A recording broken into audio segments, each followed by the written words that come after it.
আসসালামু আলাইকুম। আজকে আমি আপনাদেরকে একটা পুডিং বা ডেজার্ট বানিয়ে দেখাবো।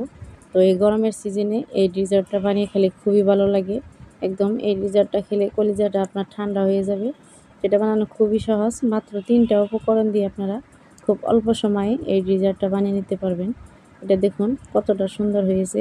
একদম কিভাবে আপনারা বানাবেন এটা দেখতে থাকুন। এটা বানানো খুবই সহজ। এটা আমি প্রথমে 2টা ডিম নিয়ে নিছি। আপনারা এখানে 2টার পরিবর্তে 3টা বা 4টা যে কয়টা দিয়ে বানাতে চান সেই কয়টা দিয়ে আপনারা এখানে পুডিংটা বানিয়ে নিতে পারবেন। আপনাদের পছন্দ অনুযায়ী আপনারা নিয়ে নিতে পারবেন।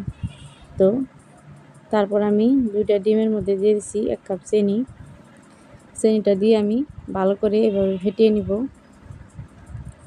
এভাবে একটা হ্যান্ড ব্লেন্ডার দিয়ে আপনারা কিছুক্ষণ এভাবে ফেটিয়ে নেবেন। চিনিটা যতক্ষণ পর্যন্ত গলে না যাবে। তো এভাবে আমি কিছুক্ষণ চিনিটা এভাবে গলিয়ে নিছি।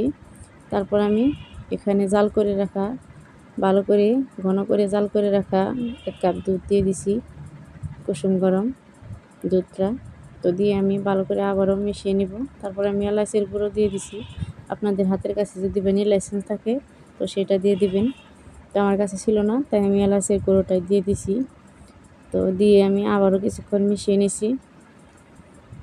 তারপর আমি একটা স্টিলের বাটি নিয়ে নিছি, তেল ব্রাশ করে নিয়ে নিছি। এভাবে আপনারা যে কোনো বাটি নিতে পারেন।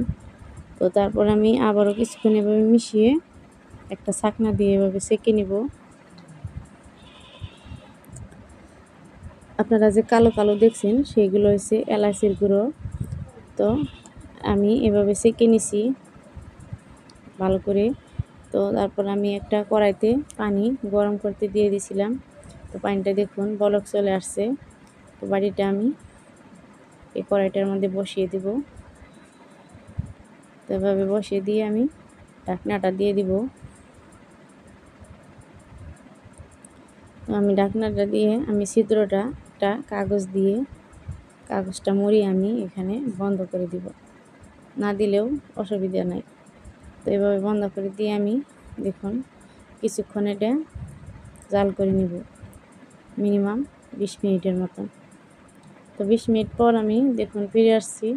আমার ছুরিটা আমি চেক করে নিছি, একদম ক্লিন আসছে। তো দেখুন আমার পুডিংটা আমি নামিয়ে নিছি।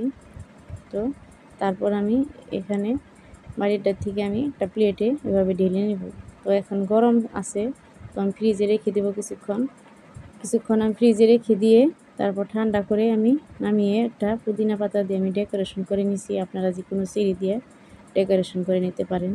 তো তারপর আমি একটা ছুরি দিয়ে এভাবে কেটে নিছি টুকরো টুকরো করে। তো দেখুন একদম কতটা সুন্দর হয়েছে, একদম সফট। এটা আপনার কলিজাটা একদম ঠান্ডা করে দিবে বানিয়ে খেলে। তো কেমন লাগলো আমার ভিডিওটা অবশ্যই কমেন্ট করতে বলবেন। আল্লাহ হাফিজ।